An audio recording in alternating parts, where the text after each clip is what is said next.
Welcome back to the General Bowser Show, hosted by me, TylerTron. As you know, in my podcast, I go over 4 topics, and after each topic, I tell you my opinion, you tell me yours, and let's get into the first topic. Our first topic is a CBR article that says, Report, the CW will only renew one DC show between Superman and Lois and Gotham Knights. It says, the CW only intends to renew one of its DC shows, Superman and Lois and Gotham Knights, for another season, according to a new report. The report comes via The Hollywood Reporter. It said it cites unnamed sources close to the CW who claim that the network bosses are currently mulling over the future of 3 shows: Superman and Lois, Gotham Knights, and All American Homecoming. Never heard of that show. These insiders claim that All American Homecoming is likely safe. Okay. Seems boring, but As the CW is likely looking to further downsize its DC inspired slate to a single show, which means either Superman and Lois or Gotham Knights will get axed. Of the 2 shows, Superman and Lois enjoys the bigger audience. However, Gotham Knights is reportedly much cheaper to produce. Really? It means it's crappier. The CW is yet to publicly comment on the future of either show, which means their potential cancellation should be taken with a grain of salt for now. Okay? That said, this isn't the first time that the fate of both Superman and Lois and Gotham Knights has been called into question. Industry analytics suggested that the 2 superhero shows could be on the chopping block as recently as April 2023, nothing that neither had yet secured the green light to produce additional episodes. These same analytics agreed that Superman and Lois was more likely to be renewed than Gotham Knights. Yeah, because it's more popular. And Gotham Knights sucks. Describing the former as a safe-ish bet and the latter as a long shot. It's unclear what data and metrics, if any, were used to develop these predictions. However, is the CW canceling Superman and Lois? What's more online buzz since then has the cast doubt on Superman and Lois, supposed safely nobility. CW insiders apparently slated that there's a big if hanging over the network's scripted programs yet to be renewed, including Superman and Lois. That doesn't mean fans should give up on Superman and Lois Season 4 happening just yet. DC Studios co-chair and co-CEO James Gunn recently hinted that the series could continue for 1 or 2 more seasons. Nothing uh, its popularity among the DC fan base. It's a show everybody likes, so it's going to keep going for a little bit, Gunn said. All, all this isn't to say that Gotham Knights doesn't have cards of its own to play. In the event that the CW really is considering shutting down the show, while the series' viewership stats are no doubt lower than the CW would like, it has found considerable audience on HBO Max. This apparent demand could be enough to convince the network to greenlit Gotham Knights Season 2. Oh my gosh, they better not. Although this should be treated as pure speculation for now, Gotham Knights Season 1 and Superman and Lois Season 3 are currently airing on the CW, with new episodes of both shows dropping Tuesdays. Okay, so my opinion, Gotham Knights sucks. And just because it's getting traction on HBO Max, now close to being Max, uh, doesn't mean that it deserves to be greenlit for a season 2. I mean, on TV, Superman and Lois is getting more traction.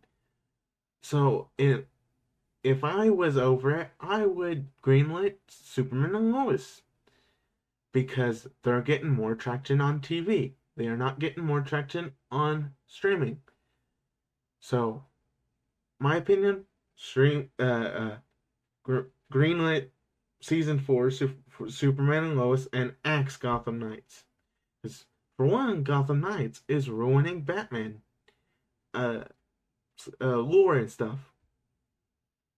And it's just awful. And the characters I've heard that the characters have no writing and stuff like that, and most people just watching it for the Court of Owls. They ain't watching it for the main characters. Now they could do a spin-off of that show called Court of Owls, where it just focuses on the Court of Owls. I would definitely watch it if it was about the Court of Owls. But other than that, that show should be canceled, to be honest. But you tell me what you think in the comments, and we will get on to the next topic. Our next topic is another CBR article that says iCarly Season 3 teaser trailer teases Carly and Freddie and features a Sandman star. I guess that's like Netflix Sandman or something like that. The official trailer for the upcoming third season of Paramount Plus says iCarly revival strongly hints that Carly x Freddie is finally happening nearly 16 years ago. Wow. The original series first premiered on Nickelodeon. iCarly Season 3 is slated to premiere on Paramount Plus on Thursday, June 1st. The new season's trailer focuses heavily on Carly Shay and Freddie Benson's a long-teased romance, setting up a love triangle that also involves Freddie's current girlfriend, Pearl. The trailer goes as far as to show the prelude to a long kiss between Carly and Freddie, with the two sharing an intimate moment. Quote, "Is this really happening?" End quote.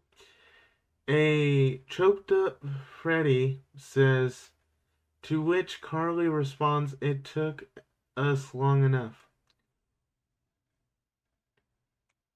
iCarly Season 3 trailer also features the return of Jerry Trainer as Spencer Shea and Lassie Mosley as Harper.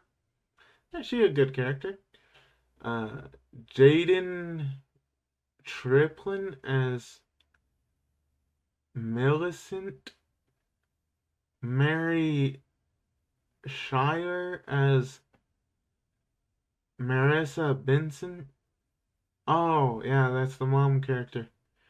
Jeremy Rowley as Lubert. Oh, he's returning. That's good. Reed Alexander as Neville Papperman. Oh, they are just like racking up all the characters from the show. That's good. And Crosscode's former Drake and Josh co-star Josh Peck as Paul. That's good. The trailer even features a brief appearance by Sandman star Mason Alexander Park, who reprises their role from the original Nickelodeon version of iCarly. Park played Toby Peterson, the leader of Freddie's model train club, in the 2011 episode, quote, I love you, end quote. Had so much fun revisiting a role I played on this show. Well, over a decade ago, end quote. Park wrote on Twitter, will Carly and Freddie finally get together? Hope so. The original iCarly debuted in Nickelodeon in September of 2007. The show went on to run for a total of 6 seasons, concluding in November 2012. Early in the original series run, resident tech whiz Freddie was defined by his crush on Carly, his best friend and neighbor. The show uh, flirted flirted with the idea of the two getting together on a number of occasions, though never pulled the trigger on making them a long-term couple. At one point, Freddie was able to move past his crush on Carly, even entering a relationship with her friend and Freddie's one-time rival, Sam Puckett. And Freddie and Sam ultimately broke up in the same episode, coinciding coincidentally enough, though remained friends. Paramount Plus's iCarly sequel series premiered its first season in 2021, which is interesting because the show ended in 2012, and you reverse 2012 and you reverse the 12 part, it reverses to 2021. So it's like they knew when to have a revival show. With most of the original main cast returning and plenty of newcomers joining the fray, the revival sees Carly and Freddie reconnect, thus continuing to tease a romance between the two. Sam, meanwhile, is absent from the Paramount Plus series, with McCurdy having declined to reprise her role for personal reasons. The revival explains Sam's absence by revealing that she is off traveling with a biker gang. iCarly Season 3 premieres June 1st on Paramount Plus. So I like how they are bringing back multiple characters and, from from the previous series. I think it's cool how they basically started the revival at the basically end of the original show. Just the numbers at the end just reversed for 21. And I think season 3 might be good. Showing that direction of the Carly x Freddie or Freddie x Carly uh, romance. So, are you gonna tune in to iCarly's revival show season 3? Tell me down in the comments if you are, and we will move on to the next topic. Our third topic is a Screen Rant article that says Doctor Who's 60th anniversary trailer David Tennant-Led special titles revealed. Doctor Who's 60th anniversary specials are almost here, with a new trailer showing David Tennant's return, but as the 14th Doctor and a title reveal of the 3 episodes. The upcoming special will bring the ongoing sci-fi series back to the small screen 2 years after Judy Whittaker took a bow as the 13th Doctor, with 3 episodes as set to air on BBC One and Disney Plus in November 2023. The network released 3 short teasers, each providing a cryptic message that hinted at the 14th Doctor's escapades, his reunion with Donna Noble, and a small clue about Harris' mysterious character, Neil Patrick Harris. During Eurovision 2023, BBC released a new teaser trailer for Doctor Who's 60th anniversary specials, showing more details about Tennant's latest endeavor. Check out the trailer below, which I am going to watch and have on my channel when the video cut version of this comes out. The teaser unveils all 3 titles for the upcoming specials and a few details about each. The first special will be titled The Star Beast. The second will be titled Wild Blue Yonder, and the third will be titled The Giggle. Each appears to feature the Doctor and Donna in stunning new adventures, facing off against alien invaders and entire armies. Wow. Each episode will be an hour long and include world-defining quests featuring new and old Doctor Who villains alike. There are no confirmed release date, but it is expected to air in November 2023. After the specials, Nakudi Gatwa will take over as the 15th Doctor for Doctor Who Season 14, which will likely premiere in fall 2024. Neil Patrick Harris will appear in Wild Blue Yonder, though his exact role has not yet been confirmed. Current speculation indicates that Harris would be playing the Celestial Toymaker, an immortal villain from the classic era of Doctor Who.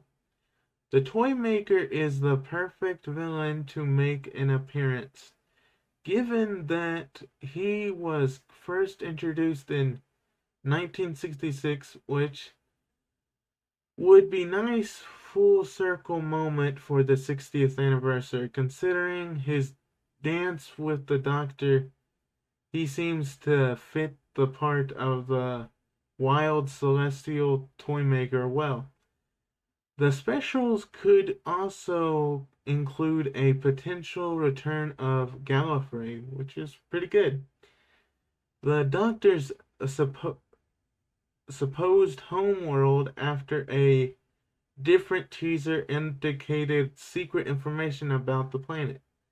The teaser did not reveal too much about the show aside from a few clips of an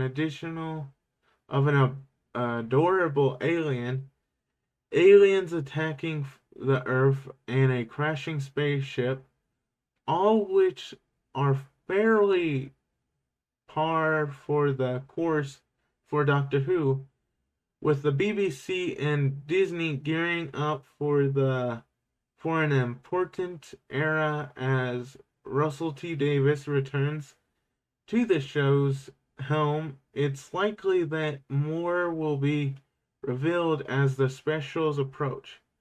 With the 60th year of Doctor Who on the way, there will be more news to come as David Tennant gets ready to reprise his role. And that's the end of it. So, I think the 60th anniversary specials are gonna be good, and it's gonna be the shortest season of Doctor Who of Doctor Who iteration. So technically, uh, David Tennant is gonna be playing the 14th, technically, and Ncuti Gatwa is gonna play the 15th. But yeah, it's gonna still be in the same season, which is weird. But uh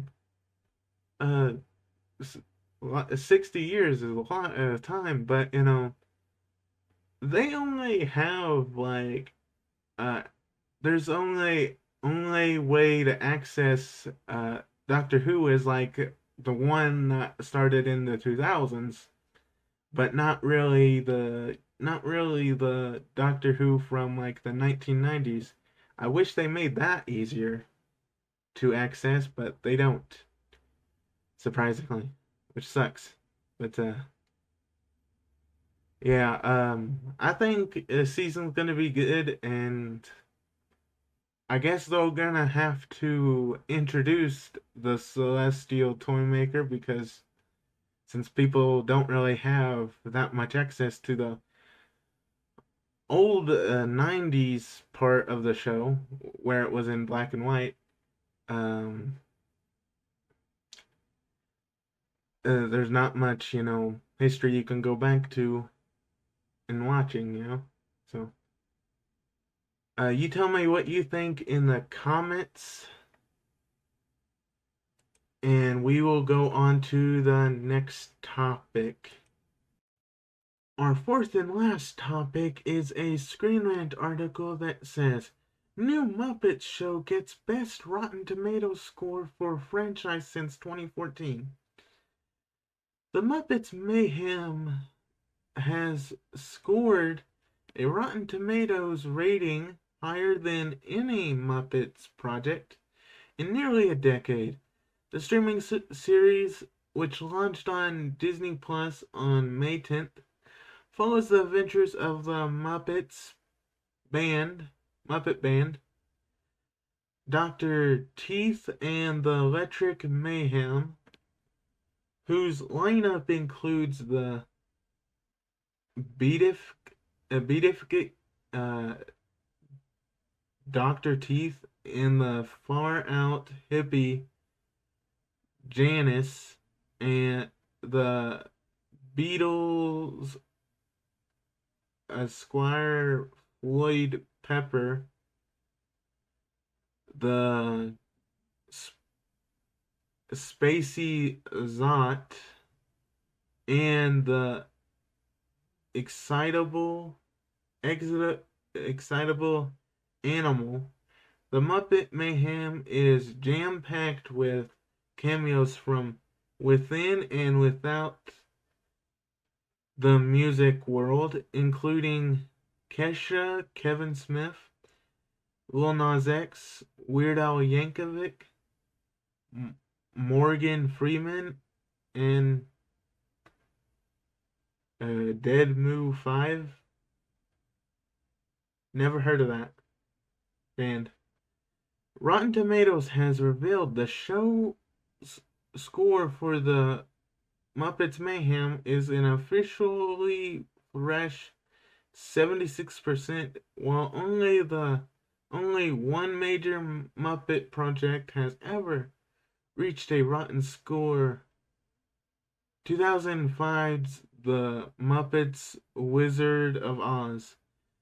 This is the best score for the franchise in nearly a decade.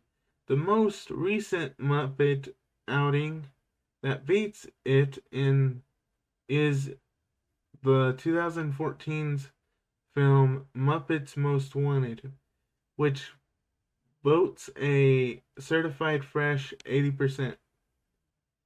The Muppets Confusing Modern Era Explained. The Muppets began their modern resurgence in 2011 with the movie The Muppets that theatrically outing was a success, making 165 million off a budget of 45 million and spawning a sequel, the aforementioned Muppets Most Wanted.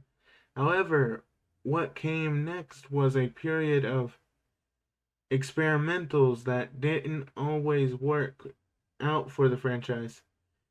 In 2015, ABC launched a workplace sitcom mockumentary titled The Muppets that followed the professional and romantic lives of the Muppets as they staff a late-night show starring Miss Piggy. The show, which felt like a blend between The Office and 30 Rock, failed to find its audience and went off the air after only 16 episodes. That's not even a full season. Well, that's a full season.